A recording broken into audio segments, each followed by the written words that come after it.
Even years after leaving office, the former U.S. president is still stirring controversy with one of his wildest ideas yet, making Canada the 51st state.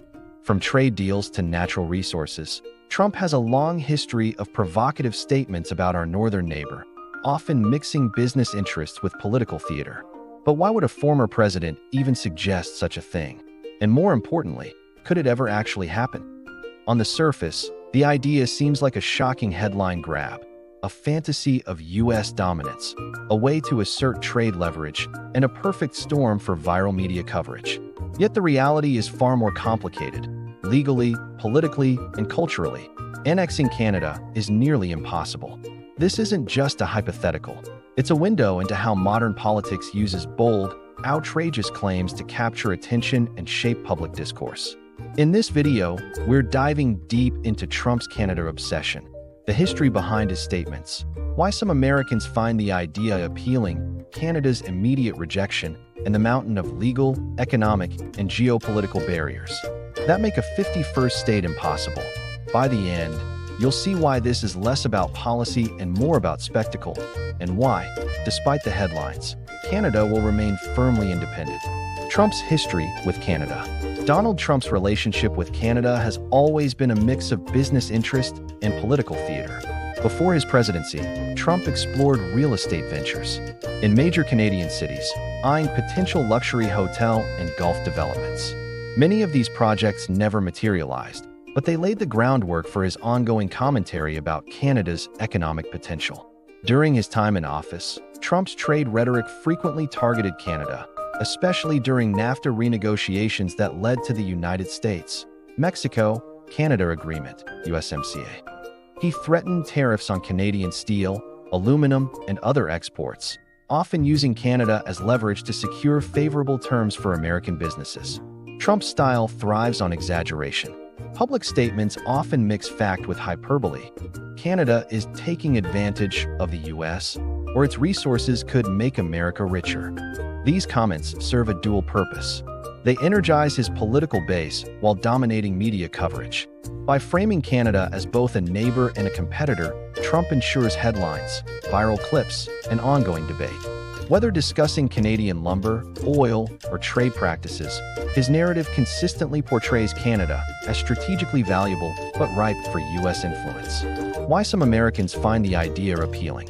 For certain Americans, the concept of Canada as the 51st state is more than a provocative headline. It taps into economic and strategic fantasies. Economically, Canada is rich in natural resources, energy reserves, and access to lucrative markets. Integrating Canada could theoretically give the U.S. more control over oil, timber, minerals, and trade routes. Strategically, proponents imagine a unified North American bloc that strengthens the U.S.'s position globally, consolidating influence across the continent and enhancing defense and trade leverage.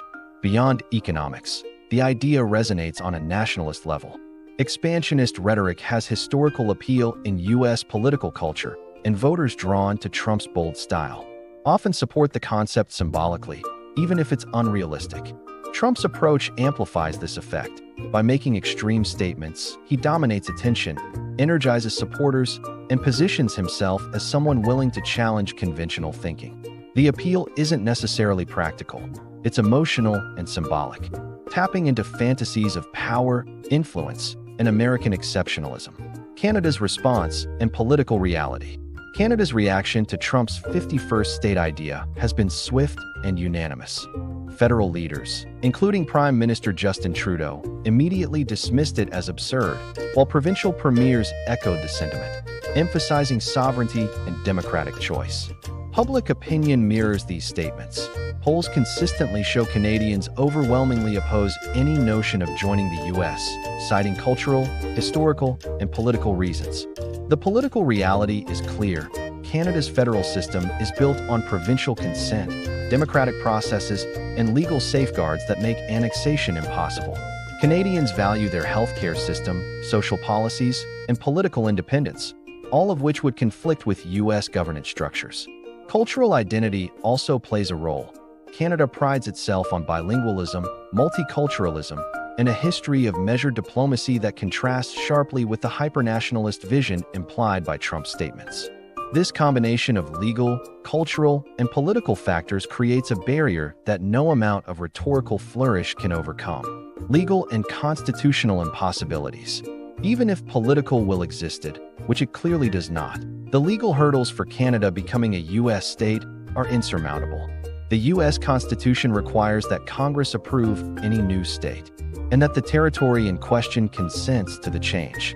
In this case, Canada, a sovereign nation with its own constitution, would need to dissolve or cede authority entirely. That alone is politically unthinkable, but the complexity doesn't stop there. Every Canadian province would also need to agree, making unanimous consent a legal necessity. Canada's federal system is built on provincial autonomy, and any attempt at annexation would require approval from both the federal government and all 10 provinces. This level of consensus is virtually impossible under democratic norms. Even if a hypothetical majority supported the idea, constitutional amendments would be required in both countries. The U.S. would need to pass legislation through Congress, while Canada would need to rewrite foundational laws. International law adds another layer of resistance. Canada is recognized globally as an independent nation with treaties, diplomatic relationships, and United Nations membership. Unilateral annexation would violate sovereignty principles, triggering condemnation from allies and global institutions. Historical precedents offer little hope. Alaska, Hawaii, and Texas each involved unique circumstances, and none were sovereign nations at the time of annexation. Other attempts around the world have failed due to legal, cultural, or political resistance. Even symbolic gestures, like referendums or petitions, would carry no legal weight without full constitutional reform. Taken together, these legal and constitutional safeguards make Trump's 51st state fantasy a rhetorical device, not a viable policy proposal. It's a reminder that headlines and reality often occupy separate spheres in modern politics. The idea may stir debate and dominate media cycles, but in practice, it's blocked at every legal turn. Canada's independence is not just political. It's protected by layers of law, precedent, and global recognition, economic and social barriers. Even if Canada were politically willing to entertain the idea, which it isn't, the economic and social barriers are enormous and deeply entrenched. Canada operates with the Canadian dollar, CAD, while the U.S. uses the U.S. dollar, USD. Integrating the two would require harmonizing monetary policies, central banks, and interest rates across vastly different economies. Even minor misalignments could trigger inflation, destabilize banking systems, or disrupt trade flows. Currency conversion alone would be a logistical nightmare, affecting wages, savings, and consumer prices nationwide. Beyond currency, social programs pose major obstacles. Canada's universal healthcare system, education funding, and social safety nets are built on principles incompatible with U.S. federal structures. Labor laws differ significantly, with stronger employee protections and union rights in Canada. Public services such as policing, welfare, and pensions would need total restructuring to align with U.S. governance, a task politically and administratively unthinkable. The cost of merging these systems would be astronomical, and public backlash would be swift and widespread. Infrastructure adds another layer of complexity. Canada's energy grid, transportation networks, and regional connectivity are designed around national priorities and provincial control. Merging them with U.S. systems would be inefficient, requiring billions in upgrades and coordination. Trade could face paradoxical effects. While unifying the economies might offer scale, short-term disruption would likely outweigh any benefits. Businesses would face regulatory confusion, and consumers could see price volatility and service gaps. Culturally, Canadians value their public institutions, and any attempt to dismantle them would meet fierce resistance. The economic and social divide between the two countries isn't just technical, it's philosophical. Canada's model emphasizes equity and public welfare, while the U.S. leans toward privatization and market-driven solutions. Trying to reconcile these approaches under one system would be like forcing two puzzle pieces that don't fit. In the end, the barriers aren't just logistical, they're foundational to how each country defines itself. Geopolitical consequences. Annexing Canada would send shockwaves through the international system. NATO, the United Nations, and global allies would face a fundamental shift in North American dynamics. Europe and Asia could interpret the move as aggressive expansionism, potentially destabilizing trade and diplomatic partnerships. Mexico and other neighboring countries would likely perceive the integration as a U.S.-dominated power grab, straining regional cooperation under agreements like USMCA. The perception of U.S. aggression could embolden rivals or spark resistance in international forums. Additionally, Indigenous rights and treaty obligations in Canada complicate any annexation attempt. Many First Nations, Métis, and Inuit communities have legally protected land, resources, and governance rights. Violating these treaties would not only be illegal under Canadian law, but could draw global condemnation, making annexation a geopolitical minefield. Media and pop culture fueling the idea. The idea of Canada becoming the 51st U.S. state has taken on a life of its own in media and pop culture. What began as a fringe political comment has evolved into a recurring theme across entertainment platforms. Late-night comedians, meme creators, and satirical news outlets have all leaned into the absurdity of the concept. Trump's statements, whether serious or not, are tailor-made for viral clips and exaggerated headlines. Social media thrives on controversy, and the notion of annexing Canada is perfect bait. TikTok users remix sound bites into parody skits, while YouTube commentators dissect the idea for clicks and engagement. Even mainstream news outlets cover the topic, not because it's viable, but because it drives traffic. This media cycle creates a feedback loop. Trump says something provocative, the internet reacts, and the story gains momentum. It doesn't matter that the idea is legally impossible. What matters is that it captures attention. For Trump, this is strategic. He understands that repetition breeds familiarity, and familiarity breeds influence. By repeating extreme ideas, he forces media outlets to respond, keeping himself in the spotlight. The Canada as a state narrative also taps into cultural stereotypes. Americans joke about Canada's politeness, cold weather, and maple syrup, while Canadians push back with humor and pride. This back and forth fuels engagement, turning a political impossibility into a pop culture phenomenon.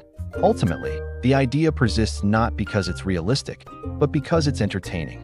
It's a spectacle that blurs the line between political discourse and internet theater. And in today's media landscape, that line is thinner than ever.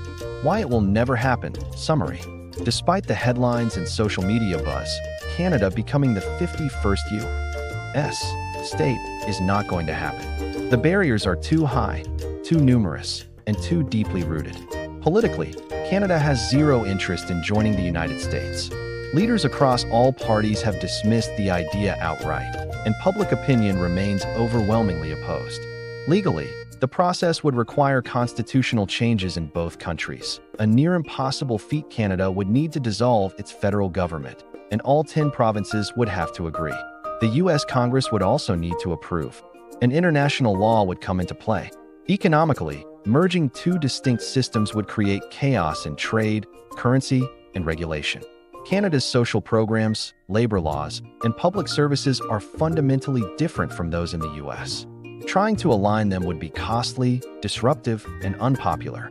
Culturally, Canadians value their independence, their healthcare system, and their global identity. Joining the U.S. would mean giving up key aspects of what makes Canada unique. Internationally, annexation would spark backlash. It could violate treaties, anger allies, and destabilize North American diplomacy. Indigenous communities with protected rights would face legal and ethical violations. All of this points to one conclusion. Trump's idea is not a policy, it's a provocation. It's designed to stir debate, grab headlines, and reinforce his image as a disruptor.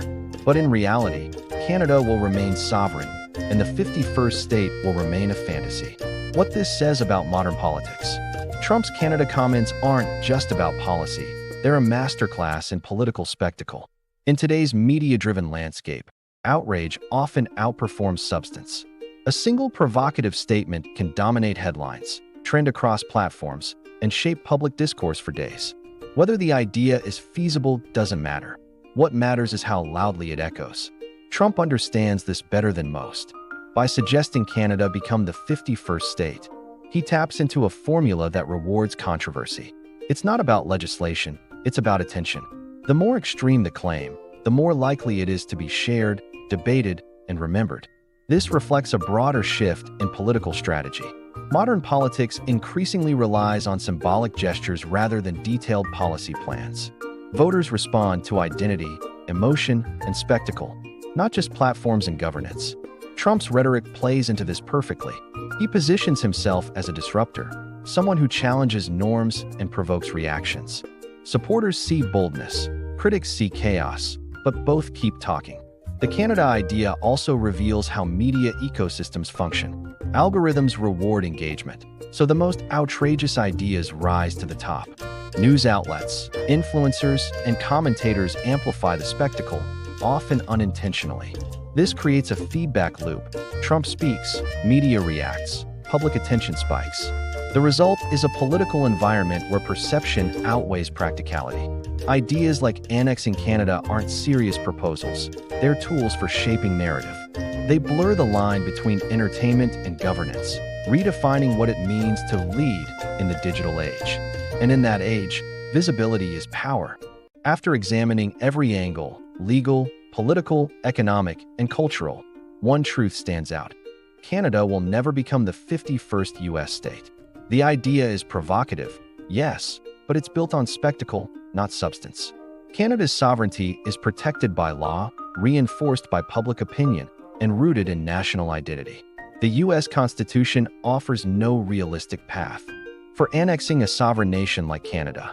Even if both governments wanted it, which they don't, the legal and logistical hurdles are insurmountable. Economically, merging two distinct systems would cause disruption, not synergy. Social programs, currencies, and infrastructure are too different to reconcile. Culturally, Canadians value their independence, their healthcare system, and their global reputation. Joining the U.S. would mean sacrificing core elements of what makes Canada unique. Internationally, the move would spark backlash, violating treaties and destabilizing alliances.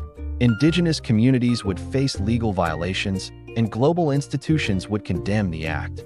So why does the idea persist? Because it's a media magnet. It fuels headlines, energizes political bases, and keeps the former U.S. president in the spotlight. But attention isn't the same as action. This is a case study in modern political theater, a reminder that not every loud idea is meant to be taken seriously. Final thought: Canada isn't becoming the 51st state. It's becoming a symbol of how far spectacle can go. Was Trump serious, or just stirring the pot? Drop your thoughts in the comments.